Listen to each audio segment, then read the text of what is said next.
Damos comienzo entonces. Les recuerdo por favor silenciar los micrófonos, salvo la persona que va a disertar, que en este momento, en esta jornada de hoy, nos privilegia por ser una destacada investigadora de gran trayectoria dentro de la Facultad Regional Mendoza de la Universidad Tecnológica Nacional.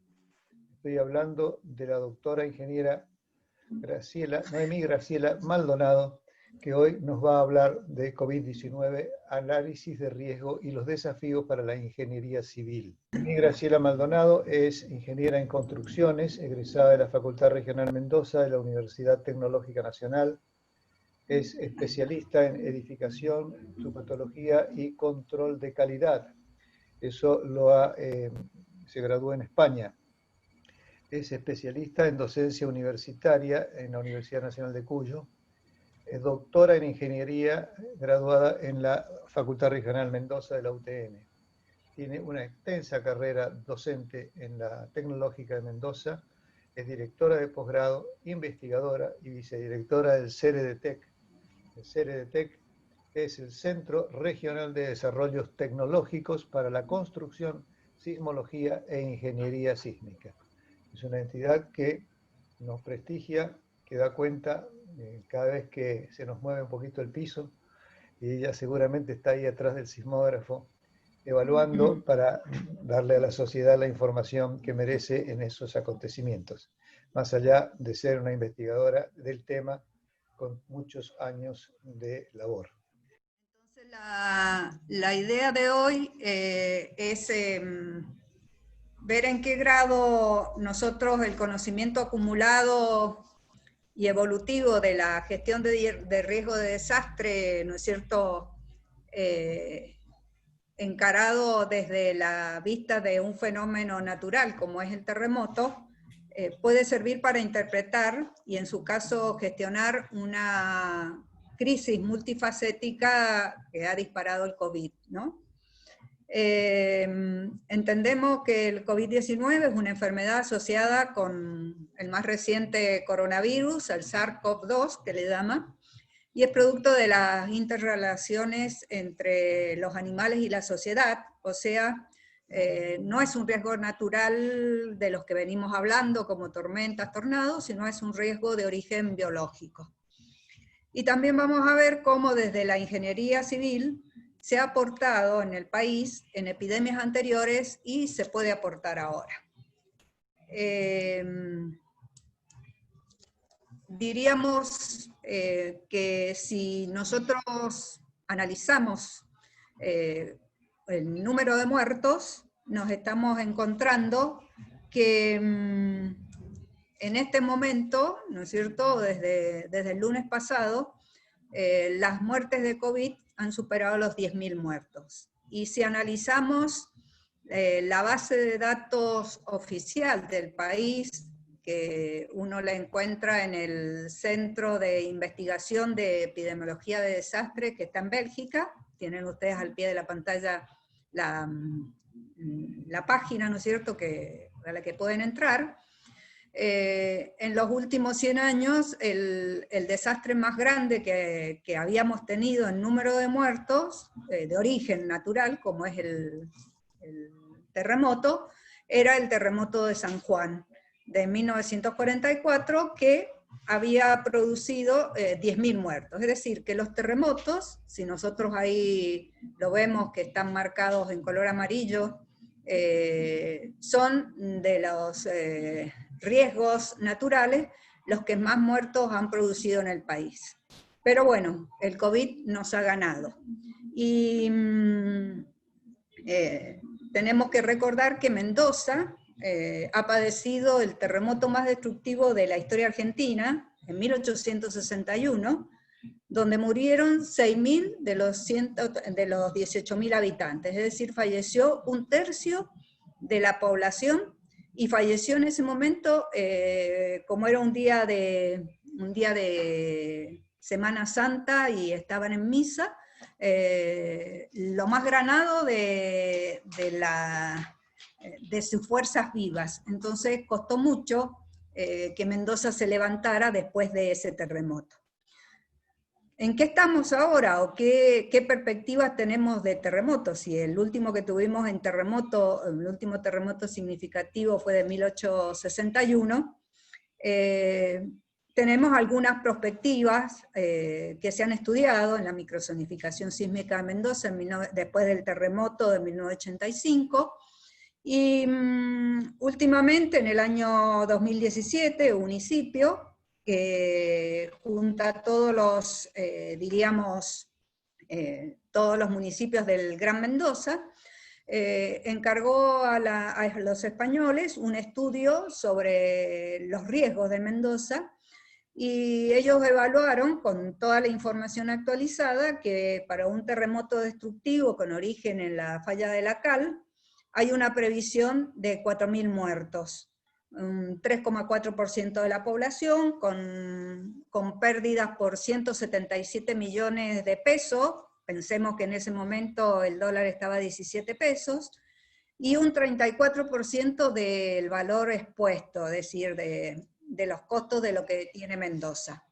Entonces, la pregunta que nos estamos haciendo ahora es, ¿qué pasa si con este problema que estamos teniendo del COVID tenemos un terremoto? Y realmente nos preocupa, y mucho, porque si con 163 muertos que está teniendo Mendoza, en estos últimos, diríamos, 2 meses, que creo que han sido donde más muertos ha habido, el sistema de salud mendocino está al borde del colapso, está casi colapsado. Entonces, ¿qué sucedería si realmente, además de esto, tenemos un signo significativo simultáneamente? Entonces, es un planteo bastante serio, donde, es decir, nos alerta mucho, sobre todo en el sistema de salud. Si entonces nos decimos, ¿el COVID-19 es un desastre o es una catástrofe? ¿Qué es lo que entendemos por desastre? Desastre es una interrupción severa en el funcionamiento rutinario de la sociedad por el impacto de un evento o suceso físico, biológico o antrópico adverso. Y catástrofe es cuando los mismos órganos del Estado y el gobierno establecidos para atender emergencias y desastres se vieran rebasados o colapsados. Entonces, el COVID, ¿qué es lo que ha sido? Ha sido una catástrofe donde los impactos en el sistema de salud han sido severos y Puede ser que no escuche nada, ¿sí? ha sido superada, la capacidad de respuesta ha sido superada. Y la otra característica que tiene el COVID es que es una catástrofe transnacional desde un punto de vista social, pero no es homogénea territorialmente. Entonces, considerar, ¿no es cierto?, los efectos de la pandemia como una simple materialización de un vector viral no es lo más adecuado. Debo analizar otras condiciones de riesgos, ya vamos a ir analizándolo, para ver, ¿no es cierto?, cuál es el alcance de este nuevo evento. Si nosotros analizamos un evento disruptivo, como es el de desastre o el de catástrofe, tenemos un punto, ¿no es cierto?, puede ser un terremoto, puede ser una erupción volcánica, podría ser un tornado, una inundación. Tenemos distintas etapas previo al evento y posteriores al evento. Entonces, para eso es para lo que debiéramos estar organizados. Previo al evento tenemos una etapa de preparación, que son las acciones que tenemos coordinadas para planificar, organizar, mejorar la capacidad de respuesta frente al evento, como podría ser si hay alertas tempranas, si hay una red de respondedores ante un evento, dónde voy a ubicar los albergues, si necesito albergues, qué disponibilidad de servicios públicos necesito frente a ese eventual daño. Puedo tener acciones de prevención, que son las destinadas a eliminar el riesgo, a evitar su ocurrencia o a impedir sus daños, que lo puedo hacer a través de educación, de información, de usos de reglamento, o puedo mitigar. Entonces tengo una etapa de mitigación, donde son acciones dirigidas para reducir, atenuar o limitar los efectos de la ocurrencia de este evento. Puedo usar mapeos, puedo construir escenarios, ¿no es cierto?, con la información que tengo, puedo analizar el uso del territorio, y voy a tener nuevamente, o puedo utilizar la educación y la comunicación para esta etapa previa al daño.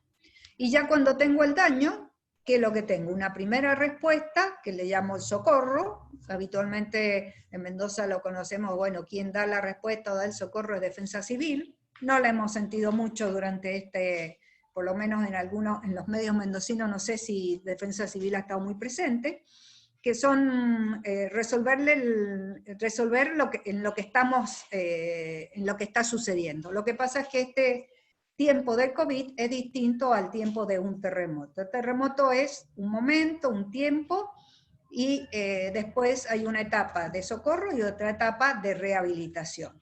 Pero en el caso del COVID se están dando todas estas etapas simultáneamente.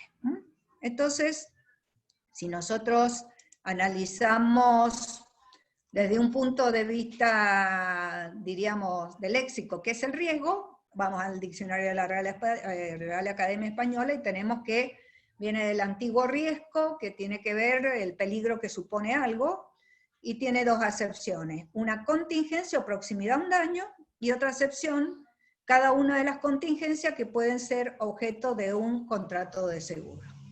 Y si vamos a hablar desde el punto de vista de la ingeniería, riesgo es la probabilidad de que una amenaza produzca daños al actuar sobre una población vulnerable.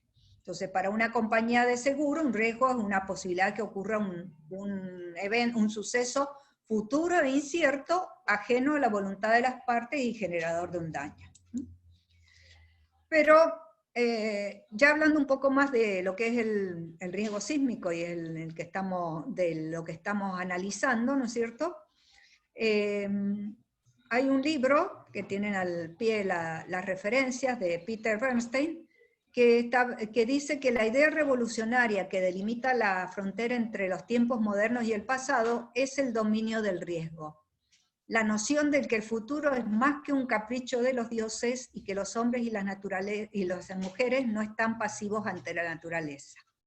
En ese libro, Bernstein rescata del italiano antiguo el tema riesgo, que se llama risimre, que significa atreverse. Y en este sentido, el riesgo es una elección más que un destino, y las acciones que nos atrevemos a tomar dependen de cuán libres seamos para tomar decisiones. Es decir, hay una responsabilidad propia de la libertad del hombre. Entonces, cuando tenemos un riesgo hay que conocer los factores principales que lo generan. ¿Cuál es? Frecuencia e intensidad. Entonces, para un riesgo sísmico, diríamos que es la medida que combina el peligro sísmico con la vulnerabilidad y la posibilidad que se produzcan en ello daños por movimientos sísmicos en un periodo determinado. Entonces vamos a ir analizando estos aspectos ya aplicados a un caso específico. Entonces, acá tenemos un gráfico donde se analiza qué pasa cuando hay un evento, por ejemplo un terremoto, cuál es el daño físico que se produce y qué impacta. Y siempre que vamos a hablar de impacto tenemos que hablar de sociedad o de vulnerabilidad de nuestra sociedad y cuáles son sus consecuencias en el corto plazo o en el largo plazo. Este documento es de Stephen French, del Tecnológico de Georgia, de Estados Unidos, y fue uno de los primeros documentos. Mis alumnos, tanto en el grado como en el posgrado, siempre se los presento, porque fue uno de los primeros documentos que integró la geología, la estructura, la distribución geográfica o los sistemas de información geográfica con la parte económica y la parte social. Entonces, nos encontramos en esa, que si nosotros analizamos la problemática, por ejemplo, frente a un terremoto de la vivienda, las consecuencias en el corto plazo es la emergencia y dónde alojo las personas temporariamente. Y en el largo plazo es ¿Voy a construir en el mismo lugar o voy a ubicar otro lugar? Entonces vamos viendo que tenemos consecuencias que son económicas y consecuencias sociales. Vamos a las pérdidas económicas. Puedo tener daños directos, puedo tener un problema de aumento de precios en el tema vivienda, puedo hablar de una interrupción de negocios o una interrupción de entrega de viviendas, y ya en el largo plazo tengo que hablar de impactos fiscales, de falla de negocios, de pérdida de puestos de trabajo o de reconstrucción. Planteamos qué pasa con la vivienda destruida en el aspecto salud. Puedo tener heridos, muertos, puede haber interrupción de servicios hospitalarios. Todos los terremotos nos han demostrado que, los terremotos significativos, que todo lo que es la infraestructura hospitalaria ha tenido muchísimos daños. Y en el largo tiempo también aparecen secuelas que no estaban contabilizadas, que no estaban consideradas, que es el estrés psicológico, ¿no es cierto?, y problemas crónicos que generan estos desastres. Un tema que ahora está muy en análisis, ¿no es cierto?, a raíz de esta cuarentena larga que tenemos. Y dentro de los problemas sociales, todo lo que tiene que ver en el corto plazo, cómo se suministra la emergencia, es decir, qué problemas vamos a tener ante un terremoto, qué pasa con la separación de los familiares ante un terremoto, y en el largo plazo el estrés familiar, la interrupción del vecindario, es decir, la pérdida de la sociabilización es un tema importante. Entonces, acá vemos que nosotros estas herramientas las vamos a aplicar, son las que contamos, las podemos aplicar en este caso para el tema del COVID, pero no necesariamente consideramos que en este momento, ¿no es cierto?, es lo que tenemos y es lo que aplicamos. Incluso creo que el COVID nos va a dar a nosotros con el tiempo, ¿no es cierto?, a nuevos conceptos y marcos interpretativos, ¿no es cierto?, de la problemática del riesgo.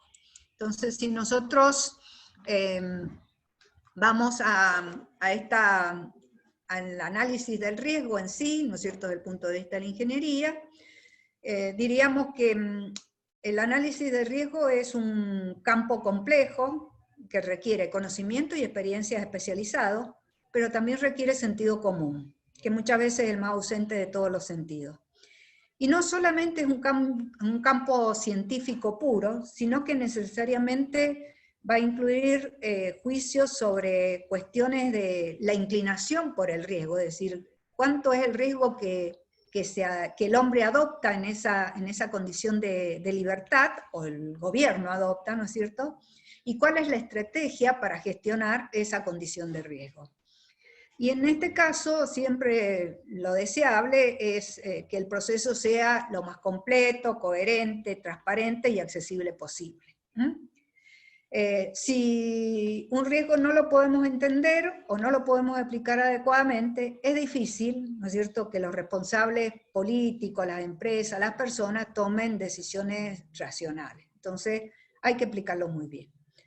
Y además, en el tiempo nos hemos ido encontrando que hay una relación intrínseca entre el riesgo de desastres, el impacto y su impacto y desarrollo, y el desarrollo de nuestra civilización. Y para ello volvemos a esta fuente, ¿no es cierto?, de información que es el Centro de Epidemiología de los Desastres, el Internacional, que año a año nos viene informando desde hace mucho tiempo sobre los tipos de desastres. Y fíjense que desde hace unos 3 años nos está informando no solamente los desastres que anualmente se producen, este es el último informe que hay, 396 en 2019, sino que nos informan los desastres que hubo en el decenio anterior. Y entre 2009 y 2018 hubieron 343 desastres, así contabilizados. ¿Cuáles son esos desastres? Sequía, terremotos, temperaturas, olas de calor, inundaciones, avalanchas, desplazamientos en masa, tormentas, actividad volcánica y incendios forestales. Si nosotros, en lugar de analizar la cantidad de desastres, que es muy fácil contabilizarlo, vamos a contabilizar los muertos, que es otro de los datos que tiene esta base de datos, fíjense que también en el año 2019 se produjeron 11.700 muertos, y en el último decenio teníamos 45.000. Pero este aquí, que en el caso de los terremotos, los reyes de los muertos, es decir, quien lleva más muertos, es el terremoto. Entonces, es lo que a nosotros nos tiene que preocupar, ¿no es cierto? Porque sabemos del poder destructivo del terremoto en un tiempo realmente muy corto. Y ya tenemos la cantidad de desastres y vemos cómo a través del tiempo van aumentando, cómo los terremotos son significativos desde el punto de vista, diríamos, de los muertos. Vamos a los daños, o sea, a la parte económica, valorados en valores, en temas económicos, en dólares. Bueno, tenemos 103. Todos estos desastres que se produjeron en 2019 tuvieron, es decir, un costo muy significativo en tormentas, inundaciones, y después le siguen los terremotos. Pero si nos remitimos a la última década, también los terremotos han tenido un valor económico, de pérdidas económicas en billones de dólares, sumamente significativos. Entonces, esto nos está alertando que tenemos que interpretar el riesgo, no solamente desde el punto de vista de la amenaza, la vulnerabilidad, sino las condiciones de exposición, las condiciones, ¿no es cierto?, que me da el cambio climático, o sea, empiezo a considerar las amenazas por cambio climático, y las tendencias sociales y ambientales. Entonces, actualmente el riesgo es una versión holística en que los desastres consideran una fase o un momento del continuo de las condiciones de riesgo de la sociedad, y no como un objeto de estudio o intervención autónoma. Entonces, el riesgo es función del peligro, de la exposición, de la vulnerabilidad en forma directa, e inversamente proporcional va a ser a la capacidad o a la resiliencia. Entonces vamos a ir analizando cada uno de estos puntos. Vamos a ubicarnos nacionalmente, entonces, en el tema riesgo. Entonces nosotros, ¿dónde nos encontramos en el tema riesgo? En el contexto nacional, el riesgo se empezó considerando que era un tema de la defensa antiaérea pasiva desde el año 30 al 96, ¿no es cierto? Y estaba en el Ministerio de Defensa. Después, en el año 99 pasa a depender del Ministerio del Interior. En el año 2013 pasa al Ministerio de Seguridad. Y desde el año 2016, por unanimidad, nuestro Congreso aprueba la ley 27287, que crea el Sistema Nacional para la Gestión Integral del Riesgo y la Protección Civil. Y esta creación del sistema organiza de alguna manera todo lo que hay que hacer frente al riesgo para proteger a la sociedad. ¿Y dónde nos encontramos en la universidad? En este sistema. Este sistema tiene organizado un gabinete, hay un Consejo Federal que está presidido por el jefe de gabinete de ministros, es el que concentra toda la información, tiene el Centro Nacional de Información, y esta red, ¿no es cierto?, de organismos científicos técnicos está a cargo del Ministerio de Ciencia, Tecnología e Innovación Productiva. Entonces, todos estos actores son los que nosotros, por lo menos, debiéramos saber que están en el país, que están funcionando, que todos están trabajando en esta línea, ¿no es cierto?, más allá de que siempre nos planteamos quiénes son los interlocutores o cómo nos comunicamos para hablar de esta problemática. Entonces, esa misma ley define que la gestión, define el riesgo como la gestión integral de riesgo como un proceso continuo multidimensional, interministerial, sistémico de formulación, adopción e implementación de políticas, estrategias, planificación, organización, dirección, ejecución y control, prácticas y acciones orientadas a reducir el riesgo de desastre y sus efectos, como así también las consecuencias de las actividades relacionadas con el manejo de emergencias y desastres, y comprende acciones de mitigación, gestión de emergencia y recuperación. A esta ley se adhieren en general, creo que están adheridas la mayoría de las provincias, y la ventaja de esta ley es que siempre, o sea, se establece un presupuesto. Antes la gestión del riesgo no tenía prácticamente presupuesto. Ahora tiene presupuesto, este año estamos sin presupuesto, ¿no es cierto? Así que no sé cómo es el tema del presupuesto a nivel nacional, suponemos que está dentro de este mecanismo que estamos usando ese presupuesto. Entonces, bueno, ahora nos vamos a ubicar en esta definición de riesgo, cómo estamos reinterpretando, cómo podemos interpretar o cómo podemos analizar este virus. Entonces, dentro del riesgo asociado con el virus, lo vamos a materializar en los que llamábamos impactos directos o impactos indirectos. El impacto directo, que es una elevada tasa de mortalidad y morbilidad en las personas con algunos rangos etarios y estados de salud, ¿no es cierto? Los más viejos, los enfermos, son los que tienen elevadas tasas de morbilidad, y además el estrés y el colapso que se produce en el sistema de salud. No se producen daños ni destrucción de edificios, infraestructura, no hay pérdida de cultivos, ni de bienes producidos, sino que tenemos estos como impactos directos. Sin embargo, el impacto directo y el impacto indirecto, ¿no es cierto?, o el de largo plazo, es muy severo por la interrupción o paralización de la actividad económica y de todos los servicios que tienen que ver con la sociedad.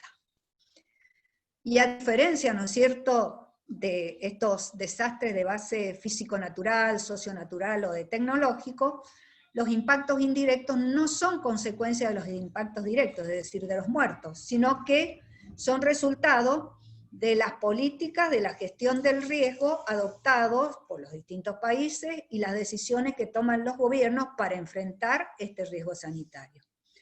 Y en este caso, es lo que comentaba más temprano en la segunda diapositiva, el riesgo puede resignificar y agravar otros riesgos, produciendo lo que llamamos escenarios concatenados, en lugares donde la salud pública ya está comprometida o colapsada. Circunstancialmente ha habido muy pocos eventos, ¿no es cierto?, que hayan concatenado los escenarios en estos 6 meses que tenemos, diríamos, de largas cuarentenas. Y generalmente el tipo de análisis realizado sobre el COVID y sus consecuencias se está dando se ha dado en el terreno de la epidemiología y en términos de impacto directo sobre salud y sobre la vida. Digamos que no es el análisis, la epidemiología no es el análisis de la epidemia, sino es el análisis de la distribución y propagación de las enfermedades en grupos humanos, y tiene más que ver con la demografía y los cálculos probabilísticos que quizás con la medicina. Entonces la pregunta que nos hacemos es, ¿el desastre es la pandemia expresada en muertes, ¿no es cierto? ¿O el desastre es el resultado de las medidas tomadas por los estados para hacer frente a la pandemia? Es decir, esa es la gran pregunta, ¿no es cierto?, que tenemos en estos momentos. Vamos a ir analizando en esa expresión de riesgo, el peligro o la amenaza. Diríamos que la amenaza de infección y el riesgo de transmisión está determinado por el contacto entre las personas, entre los individuos con el virus, y la superficie de contactos contaminada. Actualmente hay varios informes que nos hablan de que también podría circular por donde hay aire, ¿no es cierto?, acondicionado, pero todavía eso no lo ha declarado la Organización Mundial de la Salud. Y como veíamos en esa evolución de tareas previas, ¿no es cierto?, a que aparezca el virus, ¿qué mecanismos de prevención tenemos con el virus? En este caso, hay un control del comportamiento humano y hay un control estructural de la enfermedad. La prevención, ¿no es cierto?, desde el punto de vista humano es evitar el contacto del virus con máscaras, ¿no es cierto?, que funcionen, por supuesto, y medidas de higiene personal. Es lo que se recomienda actualmente. Y desde el punto de vista del control estructural de la enfermedad, evitando total o parcialmente la exposición al virus, cuando contemos con una vacuna para controlarlo y un programa masivo de vacunación, o bien no haciendo nada y esperando que la autoinmunización del rebaño juegue su papel. Podemos decir que los casos recientes de epidemias, ¿no es cierto?, que causaron muertos, como el H1N1, 18.000 confirmados y 150.000 calculados, ¿no es cierto?, hermanos del SARS o del MERS, producido también por coronavirus diferentes al actual, y también relacionados con su origen en la relación animales-hombre, no interrumpieron el funcionamiento normal de las sociedades, o lo hicieron solo en algunos países, pero no de manera global como nos estamos encontrando en la presente pandemia. Es decir, el otro desafío que tenemos es la globalización de esta problemática.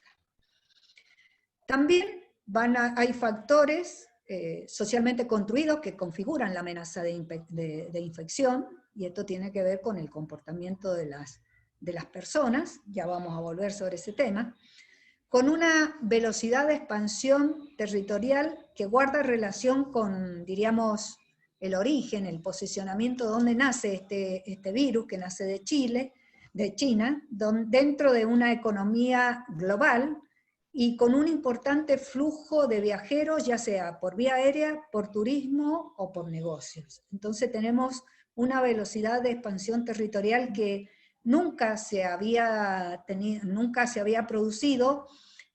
Territorialmente tiene la única epidemia anterior que se pareció a esta distribución mundial fue la conocida gripe española de 1918-1921, producto, ¿no es cierto?, de la problemática de la Primera Guerra Mundial, pero no con la rapidez que llegó de China a Europa y de ahí saltó a América. Pero bueno, dentro de de riesgo, en el caso de epidemias, ¿no es cierto?, el riesgo presenta una característica importante que es móvil, ¿no es cierto?, es decir, se actualiza permanentemente en términos de intensidad, efectos, territorio y poblaciones afectadas. Entonces, diríamos que esa concatenación que se produce entre amenaza y condiciones de exposición y vulnerabilidad es una concatenación porque no es una causa lineal, esto me produce esto, sino es una situación donde el riesgo responde a múltiples causas asincrónicas y además que se relacionan entre sí. Es una situación bastante compleja. En ese círculo que yo les mostraba tenía todas las etapas, preparación, mitigación muy separadas, pero en el caso, en esta situación estamos en un momento donde todas están juntas, prácticamente todas están juntas. Entonces, la exposición y la vulnerabilidad, que decíamos el peligro, exposición y vulnerabilidad, son directamente proporcionales al riesgo. A mayor exposición y mayor vulnerabilidad voy a tener mayor riesgo. Han influido o influyen tanto en el riesgo y en la evolución de la catástrofe como en la amenaza misma. Y esto influye en la evolución del contagio, en la mortalidad, y cambia radicalmente entre países y entre regiones aún del mismo país. Entonces, si no tomamos las diferencias de exposición, comparar el número de contagiados, los internados, ¿no es cierto?, en terapia, la mortalidad entre países y territorios, podría ser o es un ejercicio engañoso. Entonces, hay que analizar muy bien el tema de la exposición. Y esta exposición al coronavirus se restringe o alcanza a las personas que están en contacto con los cercanos o las superficies a través de las cuales, superficies o volúmenes de aire, que se puedan contagiar potencialmente. Entonces, una persona está expuesta en la medida en que su comportamiento y el de los demás lo promueven a este virus.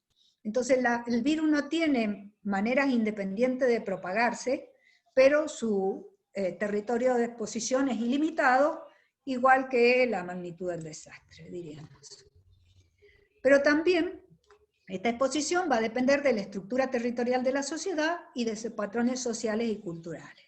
Por ejemplo, tenemos un carácter expansivo de esta amenaza debido al grado de integración de los países, sus ciudades y la economía global que modula el flujo, ¿no es cierto?, de personas y los flujos de contagio. También esta exposición depende de la organización del espacio urbano y el territorio. Edificios multifamiliares, ¿no es cierto?, en zonas densamente pobladas, que utilizan mayormente el transporte público. La proximidad aumenta y magnifica dramáticamente la exposición al virus, en comparación con otras morfologías espaciales, diríamos, más abiertas.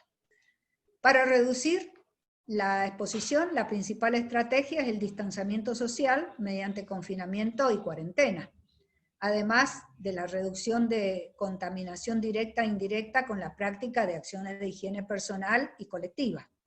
Ahora, la efectividad de estas medidas van a depender de la capacidad o voluntad de la población de acotar o de desobedecer normas y controles, y también de la capacidad y deseos de los gobiernos de imponerlos. Entonces acá este R, ¿no es cierto?, que teníamos de capacidad, está en esta parte. Y además, esta exposición está condicionada por patrones culturales y sociales subyacentes de la sociedad.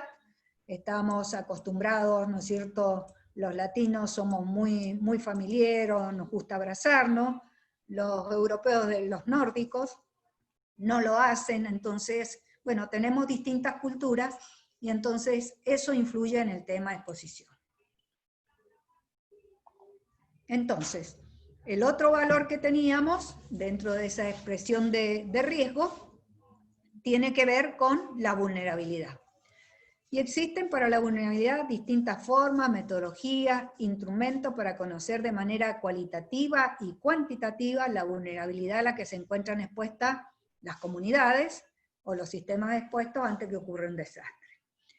Y nosotros debemos conocer la vulnerabilidad como paso previo indispensable para tomar medidas de prevención, mitigación y preparativo para responder cuando se manifieste un evento adverso. Entonces, nos encontramos que los estudios de vulnerabilidad en general han sido realizados con enfoques territoriales, sectoriales, puntuales, sobre una comunidad, un sistema, una infraestructura. Por ejemplo, se evalúa la vulnerabilidad de los puentes, se evalúa la vulnerabilidad de las mujeres, de las comunidades indígenas, es decir, muy acotado. Y en el caso de la vulnerabilidad se pueden considerar factores físicos, ambientales, económicos y sociales. Y entonces, en este caso, la vulnerabilidad al virus está configurado por la vulnerabilidad de las personas y de los grupos sociales. ¿Cuáles son las vulnerabilidades de las personas? Tenemos dos aspectos de vulnerabilidad de las personas. Primero, una vulnerabilidad intrínseca que tiene que ver en la manera en que la genética influye en el nivel de funcionamiento de los sistemas inmunológicos, la susceptibilidad a las enfermedades coronarias, hepáticas, cáncer, infecciones crónicas, son vulnerabilidades construidas en el tiempo como parte de la salud del individuo. También son factores intrínsecos las condiciones de salud de un individuo producto de sus propias decisiones personales como ser humano, a través de los años por costumbres y prácticas familiares. ¿Qué hábitos alimentarios tiene? Si tiene consumo de sustancias nocivas, si hay práctica o no de deporte. Entonces, ante esta vulnerabilidad, lo único que se puede hacer, ¿no es cierto?, hay que reducir la exposición. Pero a su vez, también hay una relación muy estrecha entre la vulnerabilidad propia de las personas y vectores de riesgo cotidiano. Y en esos vectores de riesgo cotidiano hay que incluir el desempleo, la falta de ingresos, otras enfermedades, las adicciones, la inseguridad social y personal, las condiciones precarias del hábitat y de la vivienda, la falta de acceso a servicios básicos de salud, de protección social. Es decir, vectores de donde la persona está incluida. Y esto es un problema, ¿no es cierto?, sobre todo de países en vías de desarrollo, países más pobres como los nuestros, donde estos vectores de riesgo cotidiano son muy importantes. Entonces, en este caso hay que hacer un análisis pertinente, serio, pero se necesita una gran cantidad y calidad de la información de los datos para una evaluación del riesgo social de la pandemia, ¿no es cierto? Entonces, generalmente, ¿no es cierto?, la fragilidad de los grupos humanos asentados en un lugar ante ciertos eventos peligrosos, ¿no es cierto?, hay un conjunto de factores socioeconómicos, institucionales, psicológicos y culturales, y que se sienten más en los estratos más pobres de los países en desarrollo, y donde se consideran más vulnerables los grupos de niños, mujeres y ancianos, por cuanto su capacidad de preparación, respuesta y recuperación ante eventos perturbadores es realmente muy reducida. Uno de los datos que tenemos para evaluar la vulnerabilidad social es el índice de vulnerabilidad frente a desastres, que corresponde a un proyecto llevado adelante por la UBA, que se conoce con el nombre de proyecto PIRNA, que es del año 2010 y que de alguna manera, si nosotros vemos acá, tenemos el país con distintos, pintado con distintos colores. Quise recuperar la imagen de este país, de nuestro país, ¿no es cierto?, de la base de datos de mapas, y está caído el sistema, así que esto lo tengo de mis clases de posgrado, ¿no es cierto?, que lo comparto con los alumnos. Entonces, en aquel entonces, cuando las daba, analizábamos, ¿no es cierto?, que las zonas más vulnerables las teníamos alrededor de las grandes ciudades, ¿no es cierto?, que las vemos en color mucho más oscuro, y tenemos menor índice de vulnerabilidad en el resto del país.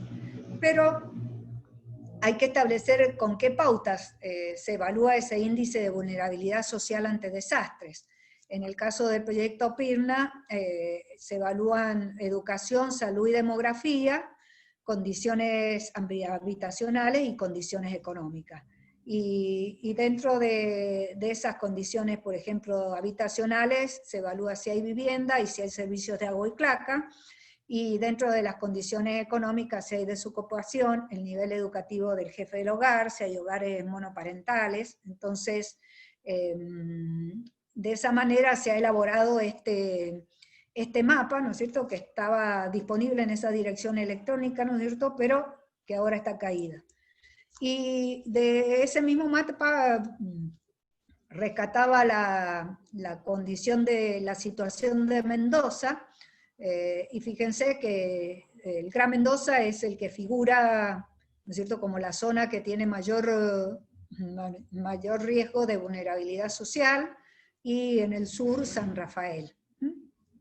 Pero si yo sumo a este gráfico o grafico, este es un documento de la Asociación de Clínica que semanalmente lo informa, ¿no es cierto?, el estado de salud, ¿no es cierto?, a través de la pandemia, ¿no es cierto?, vemos que lo que nosotros observamos como vulnerabilidad social en el Gran Mendoza, lo volvemos a repetir como la zona que más afectado está por la pandemia, ¿no es cierto?, y en el sur, bueno, un poco menos de afectación, pero bueno, son coincidentes las condiciones, esas condiciones que han sido evaluadas con los datos del censo del 2010, no tenemos otro censo, este año se ha suspendido el censo, pero nos ha servido y nos sirve de mucho en cuanto a orientarnos dónde vamos a tener las problemáticas de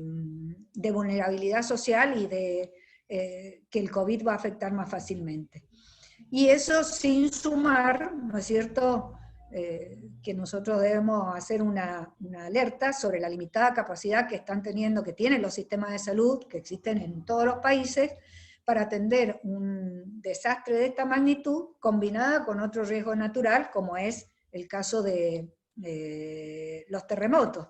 Este fue un un estudio que hizo el BID en el año 2015 sobre los riesgos que tenían las distintas distintas provincias del país, sobre todo las ciudades, con respecto al riesgo sísmico. Entonces, la provincia de Mendoza era acá la tenemos, una de las más afectadas. También está Córdoba, está San Juan, está La Rioja y está Tucumán. Entonces, si nosotros a esa expresión que teníamos a ese daño que esperamos por sismo, le sumamos el riesgo de la pandemia, realmente estamos teniendo una catástrofe. ¿Cómo podemos disminuirlo? Pues usando todo lo que es lo que teníamos en el denominador, ¿no es cierto?, que es la capacidad o la resiliencia. ¿Qué es capacidad? Combinación de fortalezas y recursos disponibles dentro de una comunidad, sociedad o organización que pueden reducir el nivel de riesgo o los efectos de un evento o un desastre. Ahora, el fortalecimiento de estas capacidades, ¿no es cierto?, de un país, de su población, nos permite compensar directamente, ¿no es cierto?, o reducir el impacto de una amenaza, y puede disminuir el riesgo o probabilidad que desarrolle un desastre, o en el mejor de los casos, podría ser evitarlo por completo. Tenemos que, en el caso de la capacidad, identificar qué medios institucionales, económicos, qué programas e iniciativas contribuyen a reducir el riesgo de una comunidad o país mediante una primera aproximación de su capacidad, cómo va a enfrentar la amenaza, para evitar el desarrollo de situaciones de emergencia o al menos disminuir, diríamos, la severidad. Y entonces dentro de las capacidades hay un extenso espectro de capacidades a considerar, y no existe una sola metodología que permita medir la capacidad o la resiliencia de una comunidad, de un país. La resiliencia para los ingenieros es la capacidad de memoria que tiene un material para recuperarse de una deformación producto de un esfuerzo externo.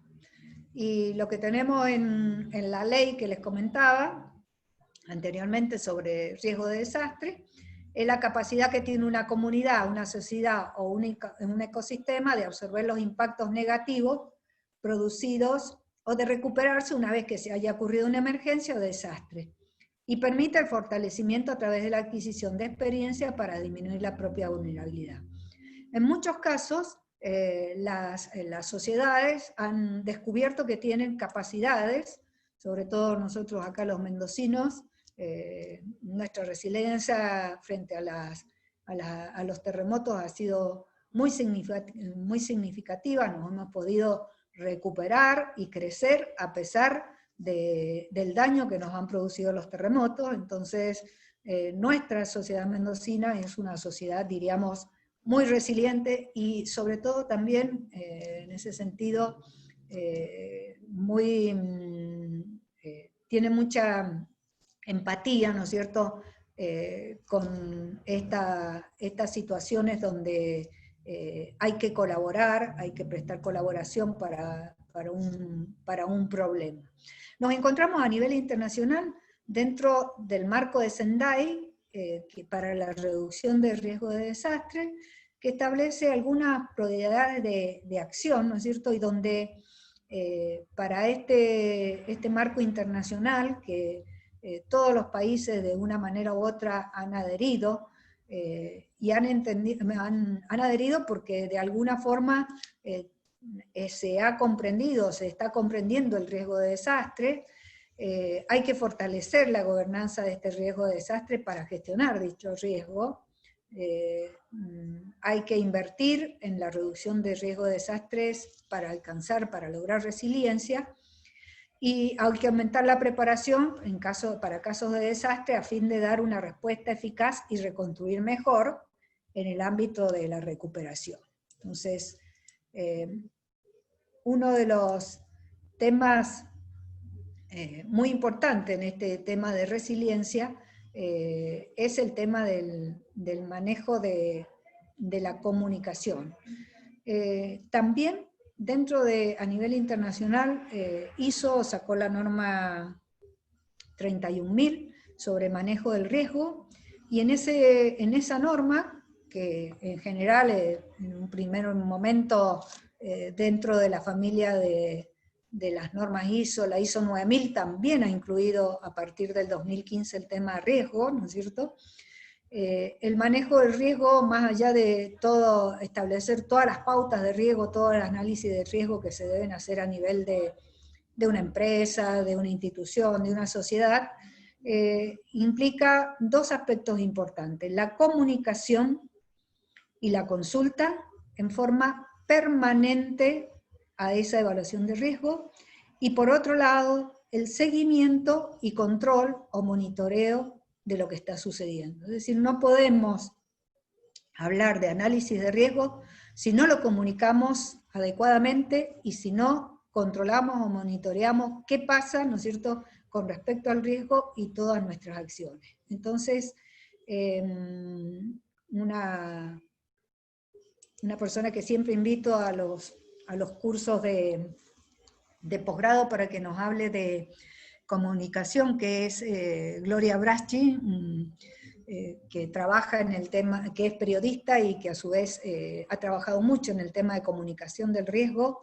Ella dice que esta es una etapa muy difícil, donde la comunicación está en crisis y también hay una crisis de la comunicación. ¿Por qué? Porque en el caso del COVID ha habido poco tiempo para diseñar una estrategia comunicacional que acompañase al sistema de salud y a los demás responsables para dar una respuesta a la pandemia, ¿no es cierto? Y muchas veces esta comunicación no está bien manejada, entonces más que ayudar a comunicar, fomenta el miedo, y el miedo en algunos aspectos puede ser un disparador que nos ayude a crecer, pero en otros aspectos el miedo no es constructivo. Entonces, es decir, ¿qué herramientas tenemos para interpretar esta problemática? Y acá quiero rescatar el rol de la ingeniería, ¿no es cierto?, en el tema de la pandemia. Los ingenieros son actores esenciales antes, durante y después de la pandemia. Pero también, bueno, saco números con respecto a la ingeniería. Cada 100 abogados se reciben 40 ingenieros. Por año se gradúan 34.000 abogados, sociólogos y psicólogos en el país, y se gradúan 8.000 ingenieros por año. Y no hablemos de cuestión de género, diríamos que hay una ingeniera cada 10.000 mujeres. Es decir que en general los ingenieros somos relativamente pocos, pero la formación y la capacitación que se obtiene en esta carrera y que desarrolla un ingeniero a lo largo de su vida como estudiante y profesional, le permite adaptarse a diferentes contextos. Entonces podemos rescatar que el COVID ha permitido algunos desarrollos de ingeniería que antes no había, por ejemplo, adaptar un respirador para 2 pacientes, implementar la protección para los trabajadores de salud, una app para localizar a las personas contagiadas. Es decir, la ingeniería está aportando permanentemente a esta pandemia, ¿no es cierto?, desde distintas áreas. Dentro de la ingeniería civil, nosotros rescatamos que en 150 años de ingeniería argentina, las epidemias han marcado la ingeniería. Los primeros 12 ingenieros de nuestro país, ¿no es cierto?, trabajaron en sus tesis y en su trabajo, en su actividad profesional posterior, en solucionar las problemáticas de la disponibilidad de agua potable, la evacuación de aguas servidas y de agua de lluvia debido a 2 brotes de cólera que se produjeron en 1867 y en 1868. Y además, en 1870 se produjo el contagio masivo por la fiebre amarilla, que se pensó que había venido, o era producto de la guerra se había venido de la guerra del Paraguay, que produjo 14.000 muertos en la ciudad de Buenos Aires, matando el 8% de la población. Es decir que ha sido muy importante el rol de la ingeniería para lograr que en un país de inmigrantes que tenía condiciones de hacinamiento en ese entonces, la ciudad, la capital nuestra tenía en 1871 180.000 habitantes, y en el año 1900 había llegado a los 900.000, es decir, había habido un crecimiento exponencial, ¿no es cierto? Y por lo tanto, un gran desafío en la ingeniería fue lograr que se redujeran la mortalidad, sobre todo que bajara por lo menos a la mitad, debido a que no había agua potable disponible, no había cloaca y tampoco había eliminación de agua de lluvia que permitía que se aposara el agua y que ahí proliferaran todo esto que tenía que ver con los contagios, por ejemplo, la fiebre tifoidea. Entonces, se trabajó dentro de la ingeniería, se ayudó mucho en lo que es el desarrollo de medidas higiénicas, ¿no es cierto?, para el diseño. Se incluyeron los baños, la ventilación, los desagües adecuadamente. Todo eso se hizo desde la ingeniería y desde la arquitectura, por supuesto. Y también no lo hizo un solo ingeniero, sino que ninguna solución tan grave como una epidemia podía depender del genio o de la pericia de voluntades individuales. Es decir, todos los ingenieros se caracterizan o se han caracterizado por su importante trabajo en equipo, ¿no es cierto? Muchas veces, en algunos casos, ignorado, porque nosotros hay veces nos ubicamos en zona sísmica mucho en el tema estructura, pero hoy nos está reclamando, ¿no es cierto?, no solamente la parte edilicia, estructural, sino también nos está reclamando la parte ambiental, ¿no es cierto?, ante esta situación de epidemia. Diríamos que ahora tenemos en la rama de la construcción una situación, diríamos, de conviviendo con el COVID. Entonces, después en esta etapa, hay grandes desafíos, sobre todo cómo continuar o cómo estar en obra, cómo aplicar los nuevos protocolos de salud en la obra, es un gran desafío de los ingenieros civiles, cómo entrenamos a los trabajadores para retornar al trabajo en esas condiciones. También nos encontramos, ¿no es cierto?, en que hay un desconocimiento de la efectividad de todas estas medidas de distanciamiento social, ¿no es cierto? Hay desconfianza también en la capacidad de respuestas de los proveedores, entonces todo lo que es la realización de obras, muchos de estos problemas los vemos reflejados en esa incertidumbre en la proyección, sobre todo de plazos de ejecución, ¿no es cierto?, porque todo se complica, cambia, se demora. Puede haber sobrecostos para revertir los efectos de todas estas cuarentenas, y también hay una gran incertidumbre sobre el futuro escenario en relación al COVID-19, es decir, hacia dónde vamos, cuándo terminará, y creo que eso es una problemática, no solamente de la construcción, pero que en la construcción, ¿no es cierto?, que es un motor muy importante para el crecimiento después de las guerras. Si lo que más se impulsa es la construcción, ¿por qué? Por el factor de multiplicidad que pone en movimiento la construcción. Entonces, esto es como una guerra también, y debiera ser la construcción un motor para avanzar. ¿Dónde nos encontramos? En este COVID que nos ha hecho cambiar muchos paradigmas. Por un lado nos encontró como que vivimos en un mundo vulnerable,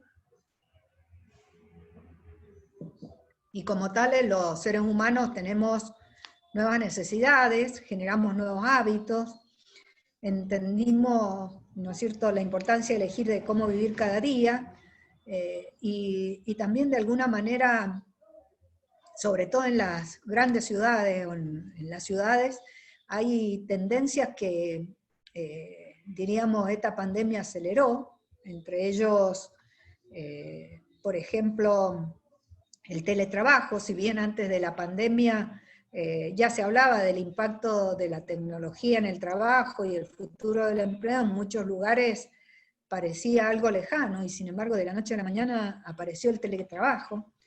Por otro lado, por ejemplo, la micromovilidad, que tiene que ver con la utilización de motos, de scooters, bicicletas, monopatines, ¿no es cierto?, bicis eléctricas. Una tendencia que ya se venía percibiendo en los últimos años, en general en las ciudades principales del mundo, ¿no es cierto?, pero que se acentuó con la pandemia y emerge como una parte, diríamos, de una nueva normalidad. Y esto implica, por un lado, un uso más racional de los recursos y del espacio, y obliga a repensar los espacios urbanos. También aparece un aspecto interesante, ¿no es cierto?, como la telemedicina, que creo que todavía no la estamos utilizando muy bien, pero que en las grandes ciudades ha aparecido, y el tema de la educación, ¿no es cierto?, con un desarrollo importante de la economía del conocimiento, la ciencia, la tecnología, la innovación, todo incorporado en estas instancias de educación. Entonces, ¿cómo nos va a afectar a nosotros el COVID?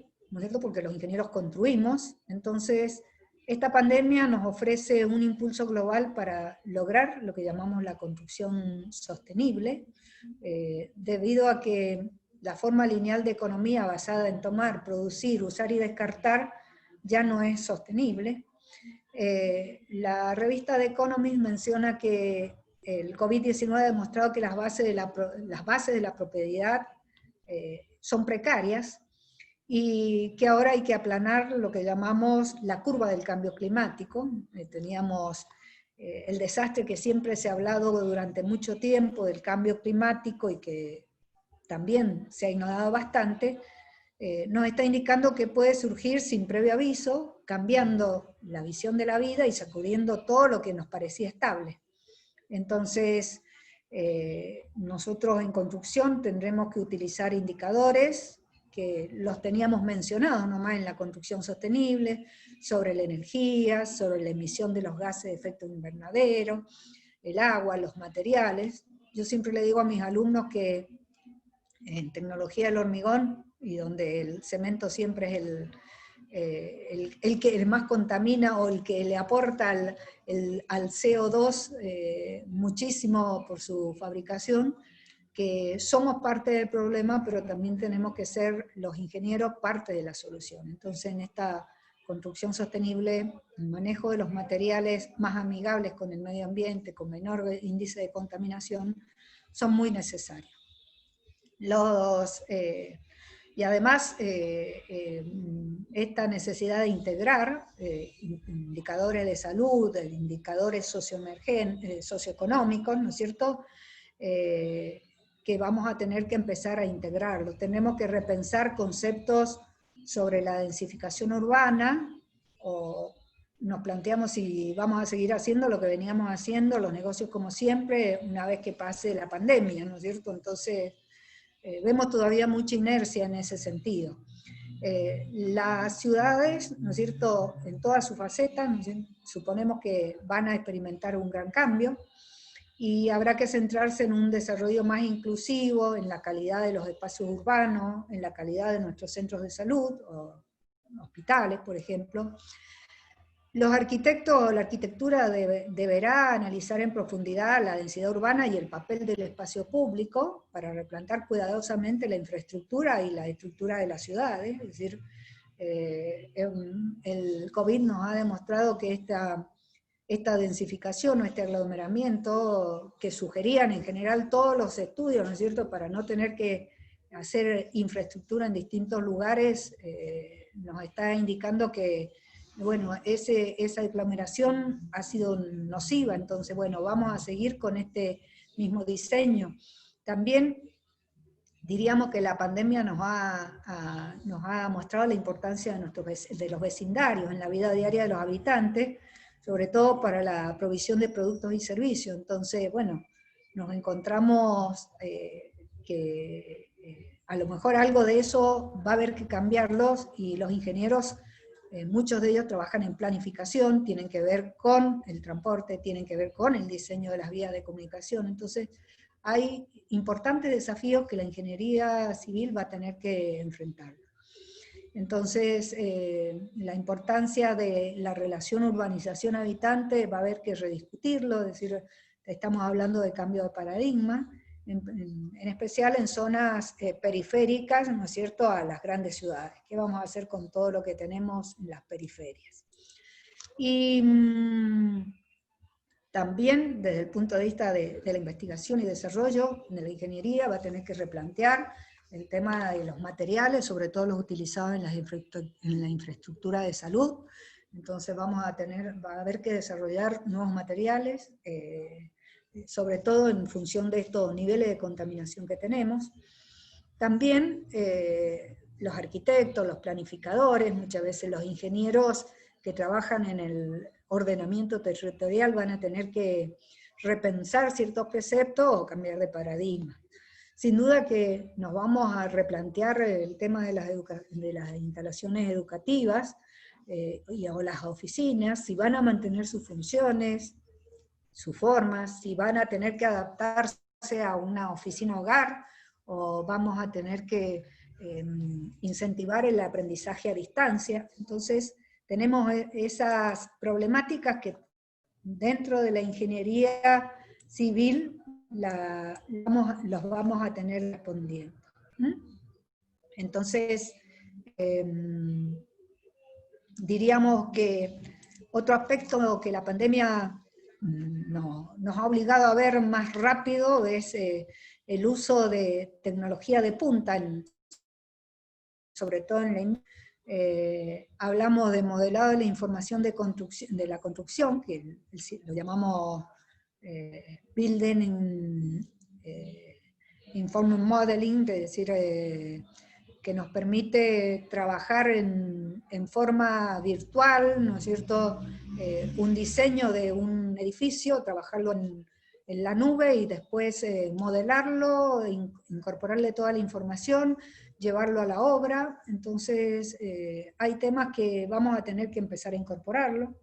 Vamos a tener que incorporar la tecnología de drones para inspeccionar las obras. Entonces vamos a tener que mejorar las herramientas de comunicación, ¿no es cierto? Ya los celulares nos están modificando la vida, y esta como herramienta de comunicación, o como una herramienta muy especial muy aplicable en obra. La realidad aumentada, la realidad virtual, va a llegar un momento en que no vamos a saber cuál es una y cuál es otra, pero vamos a tener que integrar tecnología de herramientas, ¿no es cierto? Entonces, ¿por qué? Porque la construcción venía quedando muy atrás con respecto a otras industrias que habían adoptado la tecnología y que la han estado impulsando hasta alcanzar, para mejorar sobre todo los niveles de productividad. Diríamos, ya podemos hablar de huellas digitales, de control automático, de inteligencia artificial en la construcción, sobre todo en la prefabricación, ¿no es cierto?, procesos industrializados, identificación de pérdidas, es decir, tenemos que reducir las pérdidas, tenemos que reducir los residuos, tenemos que hablar de una planificación colaborativa, sobre todo en los sistemas de modelado de información de la construcción nos van a permitir avanzar. Entonces, podemos decir que el coronavirus marca un nuevo paradigma. Y uno de ellos es, o sea, el inmediato es si es razonable y realista intentar reducir a riesgo cero, ¿no es cierto?, a un mundo sin contagios por el coronavirus o muertos por este COVID, o sería más razonable apuntar un nivel de riesgo aceptable en que el coronavirus se vuelva una amenaza más con la cual debamos convivir en el mundo. Entonces, ese es un primer desafío. Pero también esta catástrofe o este desastre de COVID revela justamente lo que los desastres anteriores también revelaron, o sea que si no reducimos la desigualdad, la pobreza, la exclusión, tampoco se logrará reducir el riesgo de muchos millones de personas. Y entonces la diferencia entre esta catástrofe y un desastre normal es que esta es de carácter global. Y como tiene carácter global, se necesita que la solución no sea una solución solamente de un país, ni que sea individual, sino que tiene que ser dialogada, ¿no es cierto?, acerca del riesgo futuro aceptable a nivel mundial. Y para cerrar, ¿no es cierto?, siempre, como en todos los desastres asociados a fenómenos físicos, como un terremoto, ¿no es cierto?, siempre se identifica el culpable, en este caso el culpable sobre todo es el coronavirus, los medios de comunicación lo expresan como tal, pero si nosotros interpretamos este peligro desde un punto de vista solamente biológico, se disimulan o se desdibujan aquellos factores subyacentes del riesgo que en algunos contextos han transformado la pandemia en catástrofe. Es decir, tenemos la verdad, ¿no es cierto?, pero esa verdad, según cómo la estemos mirando, podrá ser, en este caso tenemos un cilindro y si lo miramos de una manera es un rectángulo y si lo miramos de otra manera es un círculo. Entonces vamos notando que hay no hay muchos cambios ni en los discursos políticos ni en los modelos económicos, tampoco se están viendo cambios en las prácticas individuales y colectivas, y además dentro de los riesgos que nos está trayendo también esta pandemia para tratar de contenerla, aparecen otros en forma muy diferente, otros nuevos riesgos que se pueden incluir, como generados en el manejo de la pandemia, como es el autoritarismo, la cancelación, aunque sea temporal, de garantías y de derechos individuales, la exacerbación sistémica de la desigualdad, ¿no es cierto?, y la protección de intereses económicos o financieros aún por encima de la seguridad de la población. Entonces, yo acá quiero rescatar una frase de un investigador, ¿no es cierto?, que dice que es Charles Darwin, y que expresa que no es la especie más fuerte la que sobrevive, ni la más inteligente, sino la que mejor responde al cambio. Es en el desafío que hoy nos encontramos, en el que tenemos que trabajar día a día, y bueno, hasta acá es lo que quería compartir con este Ateneo. Muchas gracias por su atención, así que ahora veo si hay preguntas, si hay comentarios. Voy a proponer un aplauso para Noemí.